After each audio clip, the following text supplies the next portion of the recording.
ശക്തമായ കാറ്റിൽ കോതമംഗലം കുട്ടമ്പുഴയിൽ വീടുകളുടെ മേൽക്കൂര തകർന്നു. കുട്ടമ്പുഴ 100 ഏക്കർ ഭാഗത്താണ് സംഭവം ഉണ്ടായത്. ലാൽ കൃഷ്ണ കൊച്ചിയിൽ നിന്ന് വിവരങ്ങൾ നൽകാനായി ചേരുന്നുണ്ട്. ലാൽ, പലയിടത്തും വേനൽമഴ ലഭിക്കുന്നുണ്ട്, പക്ഷേ ഇത്തരത്തിലുള്ള നാശനഷ്ടങ്ങളും റിപ്പോർട്ട് ചെയ്യുന്നുണ്ടല്ലേ? തീർച്ചയായിട്ടും വേനൽ മഴയ്ക്കൊപ്പമുള്ള കാറ്റാണ് പലയിടങ്ങളിലും പ്രശ്നം ഉണ്ടാക്കുന്നത്. ഇന്നലെയും ഇന്നുമായിട്ട് എറണാകുളം നഗരത്തിന്റെ വിവിധ ഭാഗങ്ങളിലും ഗ്രാമപ്രദേശങ്ങളിലും ശക്തമായ കാറ്റാണ് വീശിയടിച്ചത്.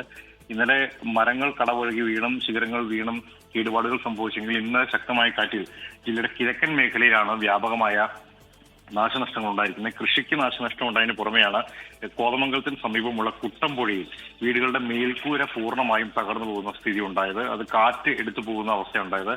കുട്ടമ്പുഴ സ്വാഭാവികമായിട്ടൊരു പിന്നോക്ക മേഖലയാണ്. അവിടെ ഓടിട്ട വീടുകളായിരുന്നു കൂടുതൽ. അവിടെ ആ ഭാഗത്തുള്ള 2 വീടുകളുടെ, ബിന്ദുവിന്റെയും സിജിന്റെയും വീടുകളുടെ മേൽക്കൂരയ്ക്കാണ് കാര്യമായ കേടുപാടുകൾ പറ്റിയിരിക്കുന്നത്. ഇതിനകത്ത് ബിന്ദുവിന്റെ വീടിന്റെ മേൽക്കൂര ഏകദേശം പൂർണ്ണമായും തകർന്നു പോയ നിലയിൽ തന്നെയാണ്. സിജിന്റെയും 3/4 ഭാഗത്തോളം തകർന്ന അവസ്ഥയിൽ തന്നെയാണ്. ഇരുവരും ഈ കാറ്റിനെ തുടർന്ന് ഓടി രക്ഷപ്പെടുകയായിരുന്നു. കാറ്റിനെ കണ്ട് ഭയന്ന് അവിടെ ഉണ്ടാകുന്ന കേടുപാടുകളും മരങ്ങളുടെ ഉലച്ചിലും കണ്ട് അവിടെ നിന്ന് ഓടി മാറിയത് കൊണ്ടാണ് വലിയൊരു അപകടത്തിൽ നിന്ന് അവർക്ക് രക്ഷപ്പെടാൻ സാധിച്ചത്. പക്ഷേ അവർക്ക് പുനരധിവാസം അടക്കമുള്ള കാര്യങ്ങൾ ഇപ്പോഴും പ്രതിസന്ധിയിലാണ്. ബന്ധുക്കളുടെയും അടുത്ത സുഹൃത്തുക്കളുടെയും വീടുകളിലാണ് ഇപ്പോഴും താമസിക്കുന്നത്. വീട് ഭാഗികമായി തകർന്നു എന്ന് വേണമെങ്കിൽ നമുക്ക് പറയാൻ കഴിയും.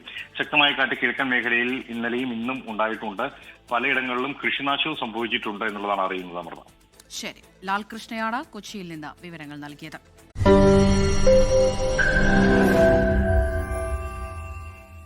ലോകത്തെവിടെയായാലും ഏത് സമയത്തും 24 വാർത്തകളും ഓഗ്മെന്റഡ് റിയാലിറ്റി പാക്കേജുകളും എക്സ്പ്ലെയിനറുകളും വിശദമായി കാണാൻ ഞങ്ങളുടെ യൂട്യൂബ് ചാനൽ നിങ്ങൾക്ക് സബ്സ്ക്രൈബ് ചെയ്യാം.